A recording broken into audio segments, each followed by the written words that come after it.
So hello everyone. Today we are in this session we are starting our new view of the skull, that is frontal view of the skull, which is also known as norma frontalis, because the majority of this portion is formed by the frontal bone which is present on the upper aspect of this particular view. So this is the frontal bone. So majority of the part of this area is formed by the squamous part of the frontal bone, and as we are proceeding downward we are having another bone. These are two small bones which are present on each side. These are two nasal bones. So here we are having two nasal bones. So lateral to this nasal bone we are having the lacrimal bone. These are also two in number. So below this we are having the maxilla. So here is the maxilla. So the right and the left maxilla, they are joined by the intermaxillary suture over here. So this is the maxilla. Here we are having the zygomatic bone. So zygomatic bone is forming the prominent part of the cheek. So here we are having the body of the zygomatic bone. Then downward we are having the mandible, which is forming the lower jaw. So upper jaw is formed by the lower aspect of the maxilla, and lower jaw is formed by the upper border of the mandible, which is bearing the sockets for the teeth which are present on the lower jaw. So now we are going to detail of this frontal view. So in detail, when we are seeing the frontal view or frontal view, we are having the frontal bone. So frontal bone which is present on the superior aspect, this is forming the wider part. So upper we are having the wider, and lower aspect of the this view is the narrow, which is formed by the mandible. So upper one is the broad and lower one is the narrow. So frontal bone, so frontal bone is forming the part of the frontal bone which is forming this superior aspect, that is squamous part of the frontal bone. Then downward we are having two sockets, and these are the orbit for the eyes, where the eyeballs they are present on each side. Then anteriorly and inferior to this, in the midline we are having a nasal aperture. So this is the nasal aperture.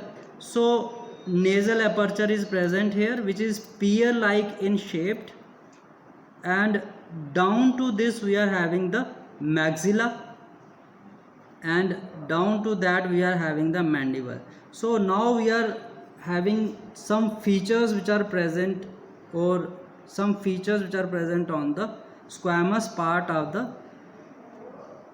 frontal bone. So first of all we are taking this medial prominence which is present here. So this prominent is known as glabella. So glabella is present here.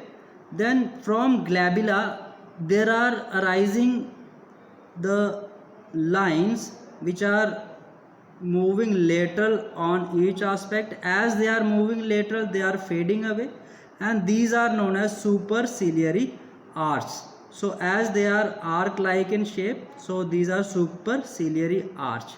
Then we are having the nasal bone. They are united with the help of an internasal suture. Then these nasal bone on upward, they are also joining with the frontal bone with the help of a suture which is known as frontonasal suture. So frontonasal suture is an horizontal suture. And one more thing to discuss over here is that the mactopic suture is also present over here, which is remnant of the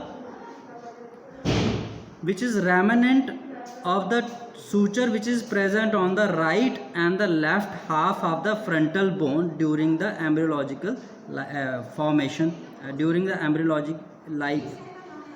So this metopic suture, so here it is formed the cruciform suture over here, and this point is known as nasion. So nasion is the point which is formed between the two sutures, and one is internasal suture, then metopic suture, and another suture that is horizontal suture. This suture is known as the frontonasal suture.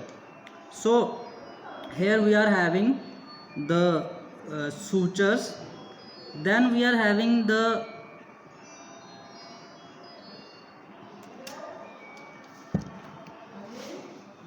this point is known as nasion, which is present on the midline just below the glabella. So this point is known as nasion. Then on the lateral aspect we are having two orbits which are socket for the eye valve, and these orbit they are present lateral to the dorsum of the nose, so dorsum of the bony nose you can say. So this orbit they are roughly quadrangular in shape, so they are having four margins which we can see, and margins they are followed inside by the respective walls also. So upper margin which is present over here, which is forming the upper boundary, is known as the upper margin. Then lateral boundary of the socket, eye socket, is known as the lateral margin. Then inferior one is forming the inferior margin, and medially we are having the medial margin of the orbit. So on the upper margin of the orbit, when we are taking lateral 2/3 and medial 1/3, wherever they are meeting, so they are meeting over here, so here is present a supraorbital foramen. So supraorbital foramen, from supraorbital foramen there are the structures which are coming, they are the supraorbital nerve and vessels, they are coming out from here, and majority of this margin or all this margin is formed by the frontal bone. So this margin is formed by the frontal bone. Then we are having lateral margin. So lateral margin of the socket is formed by two bone. The lower 2/3 is formed by the frontal process of zygomatic bone, and upper 1/3 is formed by the zygomatic process of the frontal bone. So this is formed by these two bones, and the lower margin of the orbit is formed by again two bone. On the lateral aspect it is formed by the zygomatic bone, and the medial aspect it is formed by the maxillary bone. So it is formed by the maxilla over here. And now we are coming towards the medial margin. The medial margin on its upper aspect it is formed by the frontal bone, then downward it is formed by the nasal bone. So and on the lower aspect it is formed by the lacrimal crest of the maxilla. So here is the lacrimal crest of the maxilla. So it is also formed by the this crest, which is lacrimal crest, which is present here. So then we are having the nasal aperture. Now we are talking about the nasal aperture. So nasal aperture is guided by the nasal notch of the maxillary bone over here anteriorly. So this is known as the nasal notch of the maxilla. So on right and left side these are formed by the both these boundaries, they are formed by these notches, and downward the two maxilla they are meeting at a point which is known as anterior nasal spine, and here they are forming the anterior nasal spine. So this is the projection of the intermaxillary suture over here. So this one is then the upper boundary of the nasal aperture is formed by the lower border of the nasal bone which is also forming apex, and hence the base is formed by the maxilla, and upper apical portion is formed by the lower border of the nasal bones on both the sides. Then we are having this bone which is known as the zygomatic bone. So zygomatic bone is forming the cheek, prominent part of the cheek. So here is the body. So body is giving some projections. So these are the projections. Posteriorly it is projecting behind towards the temporal bone. This is known as the temporal projection. Then upward it is forming a projection which is projecting towards the frontal bone. This is known as the frontal projection. Then it is also giving a projection towards the maxilla. So here is the maxillary projection. So it is having these projections. So these projections are present, and the body. So body is having a prominent part. So here is the prominent part of this body, and here it is having a foramen. So here is present a foramen which is known as zygomaticofacial foramen. So zygomaticofacial foramen is present over here on the lateral aspect of the face.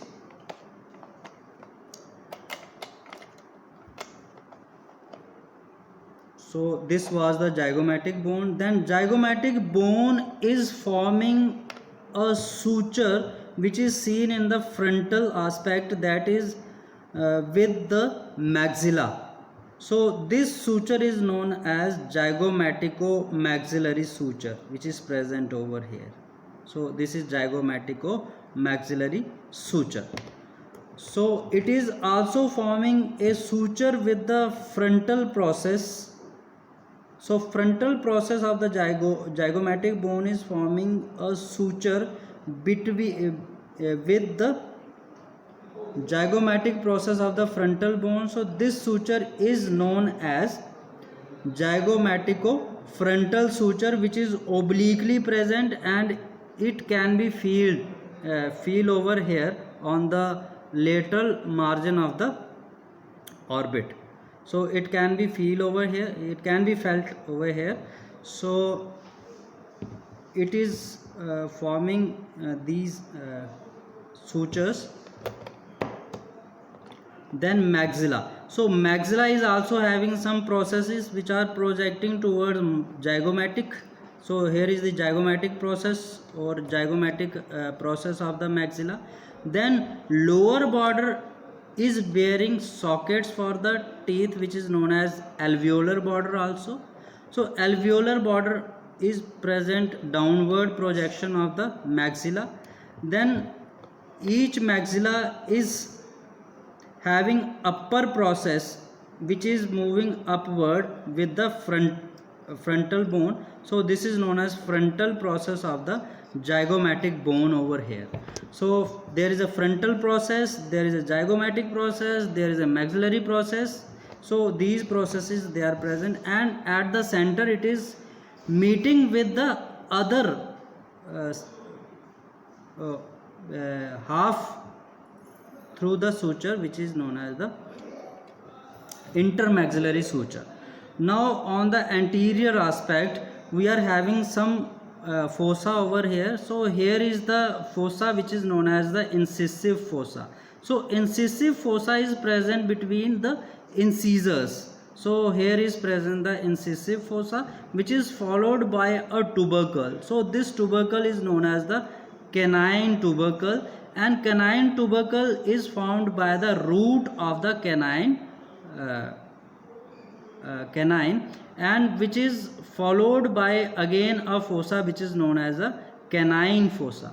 So here we are having two fossa, one tubercle. Then we are moving towards downward. So downward we are having the mandible. So here we are having the anterior aspect of the mandible, which is seen in this view. So first of all, in the midline we are having a protuberance which is triangular in shape. This is known as mental protuberance. So mental protuberance is formed by three tubercles. These are the, here is the one, then second and the third. So these are the tubercles which are forming the triangular area which is known as the mental tubercle. So mental tubercle, and here it is having a upper, you can say there is a symphysis. So here is the symphysis menti. So symphysis menti is not a true symphysis. So here is present this. Then in between two premolar tooth. So here are present the two premolar tooth. So between this premolar tooth 2 centimeter downward there is present a foramen. This foramen is known as mental foramen.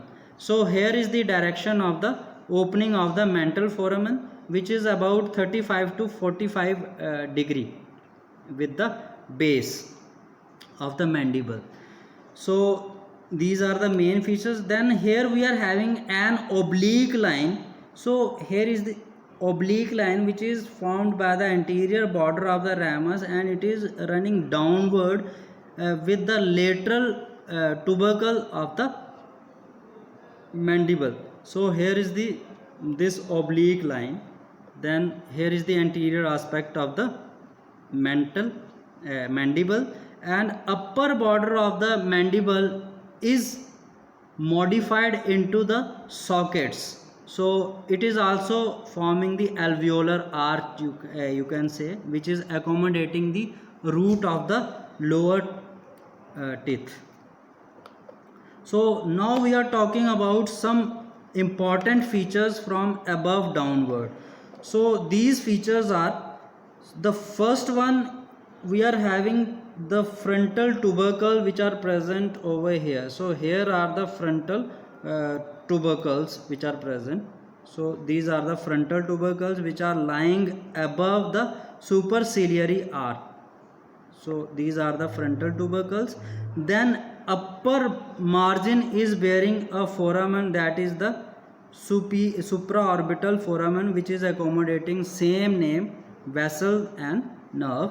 Then lower margin of the orbit, just below the 1 centimeter below the lower margin, we are having a foramen which is known as infraorbital foramen. So infraorbital foramen is the opening for the infraorbital nerve and vessels which are coming from the pterygopalatine region. So these are which are the branches of maxillary artery and maxillary nerve. So here is present this foramen, and downward we are having again a foramen which is known as the mental foramen. All these foramen, they are lying in the same plane, if you can say. So here they are lying in the same plane. So this is the main thing which we should discuss over here. So mental foramen, from mental foramen there are coming mental artery and mental vessels, mental nerve and mental vessels, they are coming from this.